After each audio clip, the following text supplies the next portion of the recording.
د کافرون مبارکه سوره چې د قرآن عظیم شان 109 سوره ده په مکې معظمې کې را نازله شوې ده. 6 مبارک آیاتونه لري. تلاوت او پښتو ترجمه یې له لومړي آیت څخه اورئ. بسم الله الرحمن الرحیم. د الله په نوم چې ډیر زیات مهربان پوره رحم لرونکی دی. قل يا أيها الكافرون لا أعبد ما تعبدون ولا أنتم عابدون ما أعبد.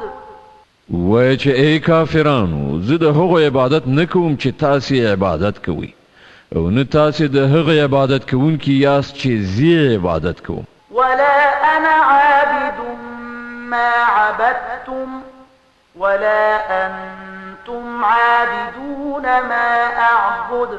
او نه هم زه هیڅکله د هغو عبادت کوونکی یم چې تاسې عبادت کړی دی او نه تاسې د هغه عبادت کوونکي یاست چې زه عبادت کوم. لكم دينكم ولي دين.